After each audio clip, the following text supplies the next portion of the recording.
right off the bat, we're gonna make this next video, which has no playlist oriented to it unless I do so anyways. We're gonna make this next video simply about arrogance versus logic. Or in other words, selfishness versus rationality, or you name it, whatever the heck. Arrogance versus logic. So people assume that there's a right and wrong, right? So that they think that like there's something that's going to be implied that's right and wrong that happens to work with will work or can't work, and good or bad, best or worst, and even in some cases, however they think this is biased, which is some weird perception of illegitimacy of doing your best in the right or wrong way and giving up in the right or wrong way. You know where I'm going with this, don't you guys? You know how contrariness works? Like, people assume that because let's forego or keep right and wrong, good or bad, best or worst, effective or ineffective. Okay, let's just say that somebody is thinking that there's a certain way, a certain solution that they sincerely believe in, that could be a guarantee not, that they think is going to make sure that this will actually work for the legitimate sense of it without overcomplicating or oversimplifying that. They think that's going to work. And you do something that proves that there's a third option other than right or wrong.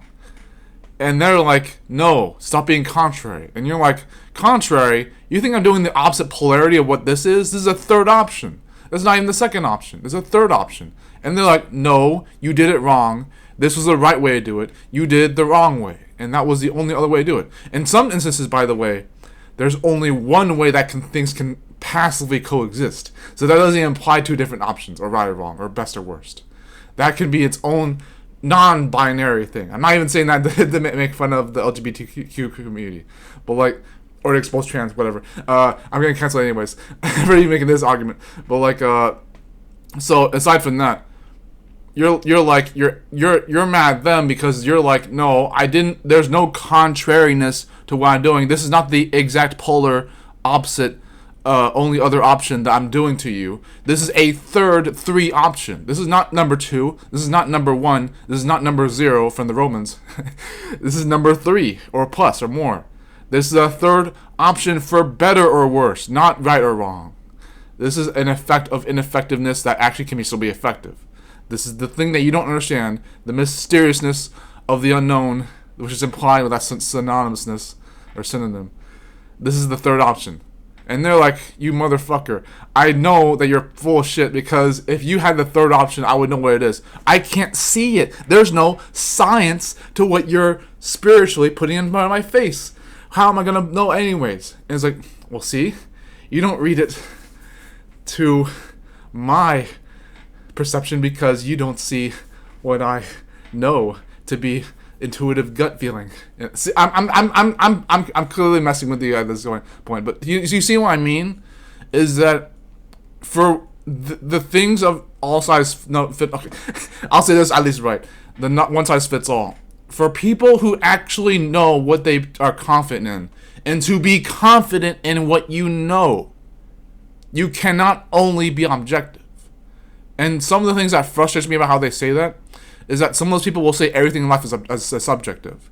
There's a difference that even I understand. And I'm the weird, wishy-washy, indecisive person. So whatever I believe in, spirituality or science or politics or whatever the heck, or whatever I want to put in my life, whether any walks of life of people who are different and who do know everything, people who know things that other people don't, which is a natural, essential, passive law of my understanding of reality.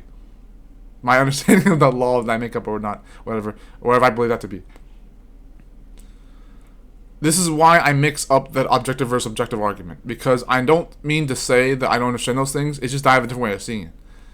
When there is some dissonance with how people know what they know and can still expand what they don't have to expand and still do it whether they believe it or not, or they're interested, hobbies are not in those things, interested in exploring their expansion and understanding and learning, hobbying their learning, understanding, and interested in that understanding, hobbying.